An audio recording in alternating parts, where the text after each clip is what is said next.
नमस्कार, आप देख रहे हैं दूरदर्शन किसान कार्यक्रम गांव किसान में आप सभी का स्वागत है। मैं हूं आपके साथ ज्योत्सना टंडन।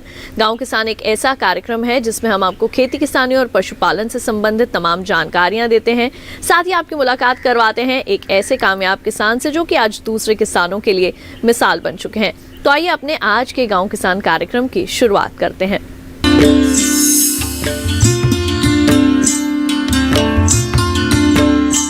जैसा कि हम सभी जानते हैं कि बढ़ते प्रदूषण और फसलों में रसायनों के प्रयोग के कारण न केवल मानव शरीर बल्कि पर्यावरण को भी बेहद नुकसान उठाना पड़ रहा है और इसको देखते हुए लोग अब अपने स्वास्थ्य की ओर ज्यादा सजग रहने लगे हैं। हमारे कृषि वैज्ञानिक भी लगातार नई नई तकनीकें निकालते रहते हैं जिससे कि घर में ही आप अपने किचन गार्डन या फिर आप अपनी छत पर ही थोड़ा बहुत कुछ उगाकर स्वस्थ फल और सब्जियों का सेवन कर सके। और इसी में एक तकनीक इजाद की गई है, हाइड्रोपोनिक्स। आइए इसके बारे में आपको तमाम जानकारियां देते हैं विस्तार से। बेहतर स्वास्थ्य के लिए पोषण से भरा आहार जरूरी है, लेकिन मौजूदा समय में बढ़ते रसायनों के इस्तेमाल ने पोषण की थाली को हमसे दूर कर दिया है। इस समस्या का हल हर इंसान अपने स्तर पर निकाल रहा है। सीमित संसाधनों में भी खेती के छोटे छोटे उदाहरण हमें देखने को मिल जाएंगे, जो लोगों के घर आंगन से लेकर छतों तक पहुँचते हैं, जिसे हम किचन गार्डन का नाम दे सकते हैं। इसी विधा में सुधार लाने के लिए विशेषज्ञ नई तकनीकों को इजाद कर रहे हैं। जो मिट्टी रहित खेती है, जैसा कि आप देखते हैं कि मिट्टी प्रदूषित हो जाती है शहरों में या शहरों के किनारे, और उसमें खेती करने पे फिर सब्जियां होती नहीं है और उसको सुधारने में बड़ा टाइम लगता है या सुधारने का कोई प्रॉपर उपाय हम नहीं कर पाते हैं। तो ऐसे परिवेश में मिट्टी रहित खेती को हम अपनाते हैं। दूसरा, आप मल्टी स्टोरी पे रह रहे हैं तो आपको सब्जी रोज खाना चाहिए।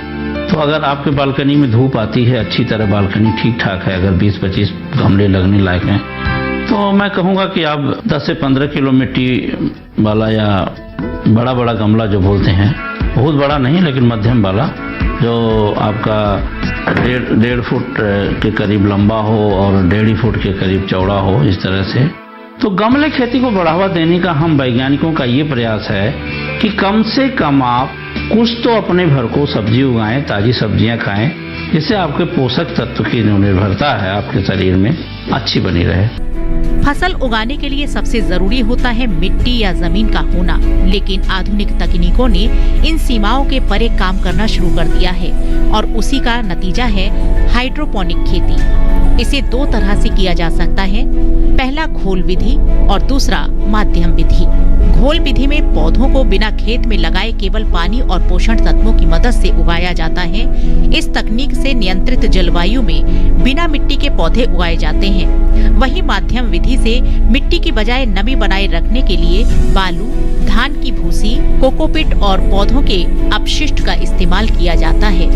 इन पद्धतियों में नियंत्रित परिस्थितियों में 15 से 30 डिग्री सेल्सियस तापमान व जरूरी नमी का ध्यान रखा जाता है। इस विधा को मिट्टी रहित खेती या जलीय कृषि भी कह सकते हैं। इसकी सबसे अच्छी बात यह है कि इसमें पर्यावरण से कोई छेड़छाड़ नहीं होती और इन पौधों के लिए कम पानी की जरूरत होती है, जिससे पानी की बचत होना लाजमी है। हालांकि मिट्टी में उगाए जाने वाले पौधों और इस तकनीक से उगाए जाने वाले पौधों की पैदावार में कुछ अंतर जरूर होता है। साथ ही फसल उत्पादन पर बाहरी जैविक और अजैविक कारकों का प्रभाव नहीं पड़ता। साथ ही पौधों में बीमारियों की समस्या नहीं रहती। छोटे स्थान में भी कर सकते हैं खेती, पूरे साल हर तरह की फसल मिल जाती है। खरपतवार के उगने की आशंका नहीं होती। पत्तेदार सब्जियों के लिए ये तकनीक काफी कारगर। विदेशी सब्जियां घर में उगाना हुआ संभव। व्यावसायिक रूप से इस खेती में अच्छा मुनाफा मिल सकता है।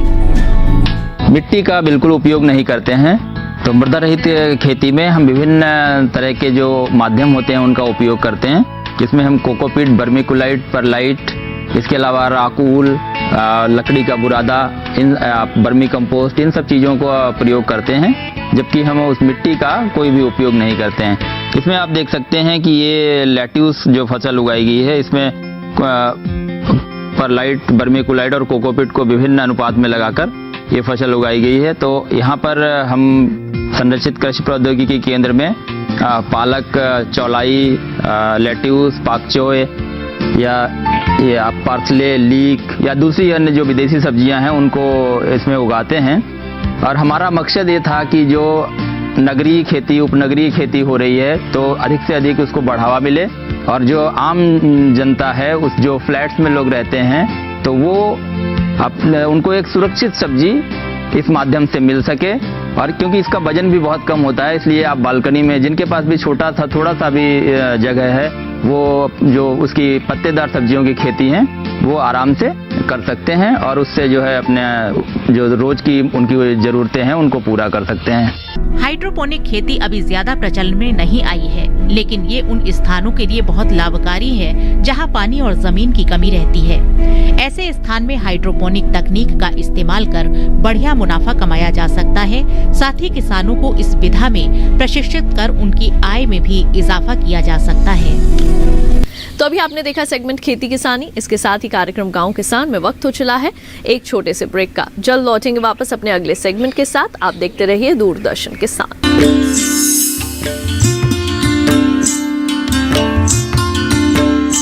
मुझे जॉब छोड़ा फिर भी सुकून। ब्रो, नए चैलेंजेस नए मौके लाते हैं।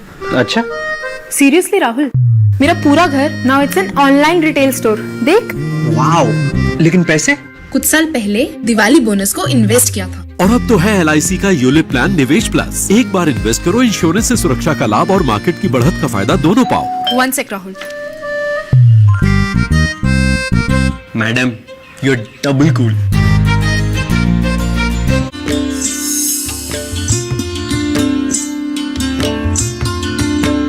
ब्रेक के बाद एक बार फिर आप सभी का स्वागत है कार्यक्रम गांव किसान में। आइए कार्यक्रम में बढ़ते हैं आगे और अब देखते हैं सेगमेंट हमारा पशुधन। जैसा कि हम सभी जानते हैं कि पशु ही हमारा असली धन है और उनसे अच्छा उत्पादन हासिल करने के लिए हमें उन्हें बेहतर आहार देना चाहिए। आज हम आपको जानकारी देने वाले हैं कि बदलते इस मौसम में, यानी कि सर्दियों के इस मौसम में, किस तरह से आप बकरियों का जो है वो पालन कर सकते हैं। अपने बकरियों की किस तरह से आपने देखभाल करनी है जिससे कि आप उनसे अच्छा उत्पादन हासिल कर सकें और अपनी आर्थिक स्थिति में भी सुधार ला सकें। तापमान में गिरावट का असर पशुओं में भी देखने को मिलता है, जिससे पशुओं को बीमारी होने का खतरा बना रहता है। अगर समय से ही उपचार ना किया जाए तो पशु की मौत भी हो सकती है। ऐसे में पशुपालन में इजाफा होता रहे और नुकसान की आशंकाएं कम हो, इसके लिए पशुपालकों को चाहिए कि बदलते मौसम में पशु की खास देखभाल करें। पशुओं में अगर हम बात करें बकरी की, तो इन्हें भी सर्दियों में ठंडी हवाओं से बचाने का प्रबंध समय से कर लेना चाहिए। इसके लिए पशु आवास के चारों ओर टाट का घेरा लगाएं। आवास के फर्श का तापमान नियंत्रित रखने के सही उपाय करें। प्रयास करें कि फर्श सूखा और साफ सुथरा हो। जरूरत होने पर कीटाणुनाशक दवा का छिड़काव करें। आवास के फर्श पर पुआल या घास का बिछौना भी रख सकते हैं। इससे बकरियों का शरीर सीधे फर्श के संपर्क में आने से बचेगा और सर्दी लगने की आशंका कम रहेगी। इसके अलावा फर्श पर चूना, पत्थर या बजरी का इस्तेमाल कर सकते हैं, जिससे फर्श के तापमान को नियंत्रित किया जा सके। आवास निर्माण के समय बकरी का शेड हमेशा पूर्व पश्चिम दिशा की ओर बनाएं। इससे शेड में सूरज की रोशनी अच्छी तरह फैलेगी, जिससे सर्दियों के साथ साथ मानसून में भी शेड में तापमान के कम होने और नमी से बचा जा सके। सर्दियों में बीमारियां तेजी से फैलती हैं क्योंकि बैक्टीरिया और वायरस नमी और गीले तापमान में लंबे समय तक बने रहते हैं। इसीलिए उपयुक्त कीटाणुनाशक से बकरी के शेड को हफ्ते में 2 या 3 बार साफ करें। शेड के दरवाजों और खिड़कियों को दिन में खुला रखें। शेड में मेमनों के लिए घास या टाट के बोरे से बने गद्दे रखें। रात में शेड में उच्च वोल्टेज वाला चमकदार बल्ब लगाएं। बल्ब को जमीन से 4 से 5 फीट की ऊंचाई पर रखें। सर्दियों के दिनों में जाड़ा लग जाने के डर से ज्यादातर पशुपालक अपने पशुओं को नहलाते ही नहीं हैं। लेकिन जाड़ों में पशुओं के शरीर की साफ सफाई नहीं होने के कारण पशुओं के शरीर पर बाह्य परजीवी कीट, जूं, पिस्सू, किलनी के प्रकोप की आशंका बनी रहती है। इसीलिए धूप निकलने पर सप्ताह में 2 से 3 बार पशुओं को नहलाना चाहिए। बाहरी कीट के बचाव के लिए बुटाक्स और क्लीनर दवा की 2 मिली मात्रा 1 लीटर पानी के अनुपात में घोलकर ग्रसित पशु के शरीर पर ठीक तरीके से लगाएं। इसके 2 घंटे बाद उस पशु को नहलाएं। दवा का इस्तेमाल करने से पहले पशु चिकित्सक से सलाह जरूर ले लें। सर्दियों में दुधारू पशुओं को ऊर्जा देने के लिए और शरीर का तापमान बनाए रखने के लिए समय समय पर शीरा या गुड़ खिलाते रहना चाहिए। इस मौसम में बकरियों के बच्चों को 30 से 60 ग्राम गुड़ प्रतिदिन के हिसाब से दें। वयस्क बकरियों को 50 ग्राम तक गुड़ रोजाना खिलाएं। इसके साथ ही मेथी सर्दियों में प्रतिदिन खिलाने से जाड़े से काफी हद तक बचाव किया जा सकता है और साथ ही दूध उत्पादन भी अच्छा होता है। बकरियों को अधिक हरे चारे की जगह नीम, पीपल, जामुन, बरगद, बबूल आदि की पत्तियां खिलानी चाहिए। इसके अलावा भी यदि किसी बीमारी के लक्षण दिखाई देते हैं तो पशु चिकित्सक से संपर्क करना चाहिए। तो अभी आपने बकरी पालन से संबंधित तमाम विशेष जानकारियां हासिल की। अब आइए एक नजर डाल लेते हैं इस माह के पशुपालक कैलेंडर पर। इस माह में तापमान में कमी होना लाजमी है। ऐसे में पशुओं को ठंड से बचाने के उपाय करें। रात के समय पशुओं को खुले में ना छोड़ें। सर्दियों में मौसम में पशुओं के आवास का बेहतर प्रबंधन करें। समय रहते आवास की छत पर घास फूस से ढक दें। दिन के समय पशुओं को खुली धूप में बांधें, क्योंकि सूर्य की किरणों में विषाणु को नष्ट करने की क्षमता होती है, जिससे बीमारियों की आशंका कम हो जाती है। तापमान में कमी होने पर पशु के शरीर को गर्म रखने के उपाय करें। पशुओं के शरीर को कपड़ा या जूट की बोरी से ढक दें। पशुओं में रक्त संचार बेहतर बनाए रखने के लिए पशुओं को हल्का व्यायाम कराएं। खुरपका, मुंहपका रोग, गलघोटू, लंगड़ी बुखार, चेचक आदि रोगों के टीके यदि अभी तक नहीं लगवाए हों तो कृपया समय रहते पशुओं का टीकाकरण करा लें। इस मौसम में कफ, निमोनिया और खांसी संबंधित रोग होने की स्थिति में पशु चिकित्सक से परामर्श लेकर ही पशु को दवा दें। दुधारू पशुओं को थनैला रोग से बचाने के लिए पूरा दूध निकालने और दूध दुहने के बाद थनों को कीटाणुनाशक घोल से धो लें। इस मौसम में पशुओं के आहार में खनिज लवण की निर्धारित मात्रा दें। इस मौसम में पशुओं को दलहनी हरा चारा जैसे बरसीम, ल्यूसन, जई दें। साथ ही इस समय शुष्क पदार्थ का 1/3 भाग और बाकी हरा चारा होना चाहिए। इस समय पर्याप्त मात्रा में हरा चारा उपलब्ध रहता है, लेकिन पशु का स्वास्थ्य बनाए रखने के लिए निश्चित मात्रा में ही हरा चारा दें, नहीं तो अफारा होने की आशंका बनी रहती है।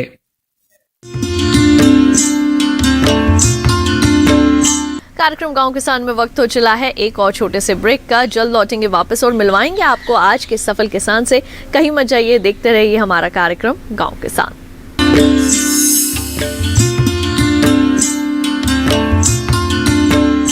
हर जोखिम से निकल कर फसल आए, सुरक्षित हो जाए। फसल बीमा से हर किसान अब आत्मनिर्भर हो जाए। अब सूखा पड़े या बाढ़ आ जाए, कोई डर नहीं। अब ओले पड़े या कीट पतंगे फसल खा जाए, कोई फिक्र नहीं। अब कैसी भी आपदा हमारी फसल पे आ जाए, क्षति होने पर हमारे दावों का उचित भुगतान मिलता है, क्योंकि हमने लिया है प्रधानमंत्री फसल बीमा। बुआई से फसल कटाई तक हर जोखिम का दावा, न्यूनतम प्रीमियम पर अधिकतम भुगतान का वादा। योजना से हर साल जुड़ रहे हैं 5 करोड़ से ज्यादा किसान। अब आपकी है बारी। नजदीकी कृषि कार्यालय, सहकारी समिति, बैंक शाखा, अधिकृत बीमा कंपनी या जन सेवा केंद्र में स्वेच्छा से करा सकते हैं पंजीकरण। फसल बीमा पोर्टल या फसल बीमा ऐप द्वारा भी किया जा सकता है पंजीकरण। प्रधानमंत्री फसल बीमा योजना, आपकी फसलों का संपूर्ण सुरक्षा कवच। कृषि एवं किसान कल्याण मंत्रालय, भारत सरकार।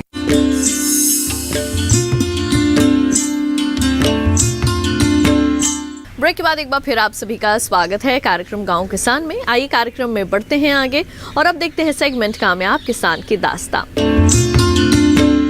प्राकृतिक खेती एक ऐसी विधा है जो बंजर जमीन में भी हरियाली ला सकती है और इस बात को सच कर दिखाया है कच्छ के हमारे एक सफल किसान हरीश जी ने। आइए जानते हैं उनकी सफलता की ये कहानी उन्हीं की मुंह जुबानी।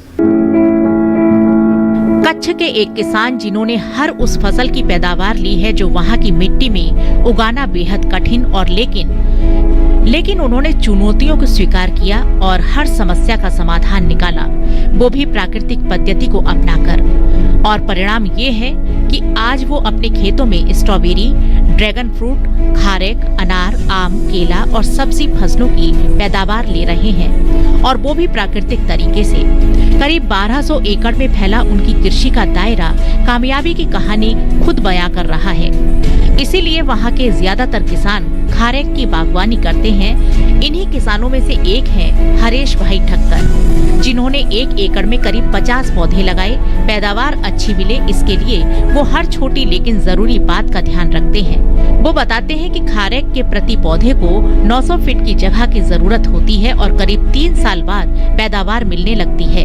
हालांकि पहली पैदावार में 15 से 20 किलो होती है, चौथे साल करीब 50 किलोग्राम पैदावार और 6 से 7 साल में 200 किलो तक उत्पादन। इस तरह साल दर साल उत्पादन बढ़ता जाता है, जबकि लागत में मामूली सा खर्च आता है। हम खेती में मैंगो, कमलम फ्रूट, खारेक, स्ट्रॉबेरी और ये जो फ्रूट सारे जो कच्छ में हो सकते हैं वो सारे फ्रूट हम यहाँ लगाते हैं। और सारी जात का वेजिटेबल, ब्रोकोली, कलर कैप्सिकम और ये अभी टमाटर भी लगाया है। वो टमाटर को ग्राफ्टिंग किया है बैंगन के ऊपर। और जो अभी ये हम खारेक का है जो वो हम ये 8 साल का पौधा है जो सामने दिखता है, वो उसको 8 साल पहले हमने लगाया था। ये यूके से इंपोर्ट करके पौधा लगाया है। 30 फुट बाई 30 फुट एक प्लांट को 900 फुट जगह दिया है। और इसका पहले साल मेरे को 15 किलो प्रोडक्शन मिला, इसके बाद 50 किलो मिला। अभी 5 साल के बाद इसको 250 किलो तक मिल सकता है। और इसको हम भेज रहे हैं, अभी ये बांग्लादेश भेज रहे हैं। उसको है अभी क्या कि पहले मेरे को मंडियों में भेजना पड़ता था, फिर साहब ने जहाँ जिसको APMC बंद हुआ और जो किसान को जहाँ भेजना है वहाँ हम भेजने का स्टार्ट किया, तो मेरे को पैसा ज़्यादा मिलने लग गया। कि अभी देखो अभी 2 साल से हम बांग्लादेश भेज रहे हैं। यहाँ से हम बांग्लादेश बॉर्डर के भेजेंगे, वहाँ से ढाका मंडी में जाएगा बांग्लादेश, तो मेरे को वहाँ का रेट अभी मिल रहा है 10 किलो का बॉक्स बनाते हैं कैरेट, 800 रुपये से 1500 रुपये का कैरेट का प्राइस मिल रहा है मेरे को। ये खारेक बरई इजरायली वैरायटी बोला जाता है और वो 1 एकड़ में 50 प्लांट लग रहे हैं। 30 बाई 30 फुट पे लग रहा है। एक प्लांट को 900 फुट जगह चाहिए और वो फर्स्ट साल में है जो वो 15 किलो देगा, मतलब 3 साल के बाद फर्स्ट क्रॉप आएगा तो 15 किलो देगा। फिर चौथे साल 50 किलो आएगा। 6-7 साल में 200 किलो तक फ्रूट आता है, तो वो किसान को 70-80 रुपया मिलता है, तो 20-22 हज़ार की एक पौधे की इनकम हो जाती है। और जो एकड़ में 50 पौधा लगता है उसका खर्चा भी ज़्यादा है, पानी की रिक्वायरमेंट भी ज़्यादा है, मगर किसान को ये इनकम बहुत बड़ी हो जाती है। और कच्छ में नहीं, अभी तो ये पूरा हिंदुस्तान में खारेक होना स्टार्ट हो गया है। हर जगह खारेक लोग लगा रहे हैं। हरीश भाई बताते हैं कि वो फलों के साथ सब्जियों का उत्पादन भी ले रहे हैं। कुछ फसलें तो उनकी नेट हाउस में उगाई जा रही हैं। वो फसल विविधीकरण पर खासा जोर देते हैं। वो मानते हैं कि इससे मिट्टी की उर्वरा शक्ति में इजाफा होता है। फिलहाल वो सब्जी फसलों में ब्रोकली, शिमला मिर्च, टमाटर, खीरा की फसलें ले रहे हैं। उनकी उगाई फसलों की मांग देश ही नहीं विदेशों में भी है। उनके खारेक 2 साल से बांग्लादेश भेजे जा रहे हैं। हर किसान के लिए जितना जरूरी फसल उत्पादन है, उतना ही जरूरी बाजार व्यवस्था को समझना। बाजार व्यवस्था के बारे में हरीश भाई का क्या कहना है, आइए जानते हैं। खारेक जो है इसमें आप देख रहे हो 250 किलो माल लगा हुआ है और ये हम सारा माल बांग्लादेश भेजा है। और मेरे को जो नरेंद्र मोदी साहब जी बोल रहे हैं कि मेरे किसान की 2022 में डबल इनकम, तो अभी ये जो हमने खारेक लगाया, जो गेहूँ, चोखा, बाजरा वो खेती करने जाते हैं तो पैसा तो घर का जाता है। बागायती जो खेती करते हैं उसमें हमें को बहुत अच्छी प्राइस मिल रही है। और जब से मंडियां मेरे को जहां भेजना वहां छूट मिल गई, इससे मेरे का दाम मिलने का बढ़ गया, मेरा दाम बढ़ गया कि क्योंकि अभी हम खारेक है वो कहाँ भी बेच सकते हैं। खारेक है, मैंगो है, कमलम फ्रूट है। जो कमलम फ्रूट आगे जाके हमें को मंडियों में बेचना पड़ता था, अभी ये कमलम फ्रूट है वो हम कहाँ भी एक्सपोर्ट भी अभी इसको बहुत तरह से कर रहे हैं। अभी कुछ समय इंपोर्ट करना पड़ता था, अभी ये एक्सपोर्ट हो रहा है। और जो कच्छ की धरती है, मैप में तो रन बताती है, मगर जो कच्छ की धरती है वो धरती में जो आप मैंगो, कच्छ की धरती का मैंगो खाओ तो उसका टेस्ट 30% से ऊपर उसका शुगर है और टेस्ट भी इतना अच्छा है। वर्ल्ड की तीसरे नंबर पे कच्छ केसर मैंगो जानी जाती है और दुनिया भर में से बोलता है कच्छ केसर कभी स्टार्ट होगा। तो जो कच्छ की धरती में केसर होता है, कमलम फ्रूट होता है, खारेक होता है, चिक्कू होता है, माल्टा होता है, संतरा होता है, मौसम्बी भी इतना ही टेस्टी होता है और जो ये वेजिटेबलियाँ हैं वो भी इतना हो रहा है। और जो स्ट्रॉबेरी, अभी ये हम साल स्ट्रॉबेरी लगाया था, तो स्ट्रॉबेरी लगाया नवंबर में हमने लगाया और 40 दिन के बाद तो हमारा दिसंबर में पाक आना शुरू हो गया था और वो हमारे को बहुत फ़ायदेकारक हुआ। और उसमें भी नरेंद्र मोदी साहब जी ने मन की बात में बताया कि कच्छ मुल्क में भी स्ट्रॉबेरी होने लग गया है। तो हम किसानों को भी ऐसा हुआ कि नहीं, अभी हमारी ये तारीफ हो रही है और लोग गुजरात को जो बाहर से स्ट्रॉबेरी ले आना पड़ता था, अभी स्ट्रॉबेरी बाहर से लेना नहीं पड़ेगा कि कच्छ में ही स्ट्रॉबेरी ये साल 200 एकड़ से ऊपर स्ट्रॉबेरी लगने वाला है कच्छ में। अभी सब लोग प्लांटेशन की तैयारी कर रहे हैं और ये पूरा कच्छ में स्ट्रॉबेरी ये साल से पूरा गुजरात को मिल सकेगा। हरेश भाई की तरह देश का हर वो किसान चाहे तो पत्थर में भी फूल खिला सकते हैं जो बंजर भूमि के कारण निराश है। उन्हें बस जरूरत है प्राकृतिक खेती और सही तरीकों को समझने की। तो अभी आपने मुलाकात की हमारे आज के कामयाब किसान से। इसके साथ ही उम्मीद करेंगे आज के कार्यक्रम में दी गई जानकारियां आप सभी के जरूर काम आएंगी। अगर आप हमारे इस कार्यक्रम को एक बार फिर से देखना चाहते हैं तो टीवी स्क्रीन पर दिखाए जा रहे QR कोड को स्कैन कीजिए या फिर दूरदर्शन किसान के YouTube चैनल पर भी जाकर आप हमारे गाँव किसान कार्यक्रम के पहले के प्रसारित एपिसोड्स भी आसानी से देखकर कृषि जगत से जुड़ी तमाम जानकारियां हासिल कर सकते हैं। आज के लिए केवल इतना ही, मुझे दीजिए इजाजत। आप देखते रहिए दूरदर्शन किसान। नमस्कार।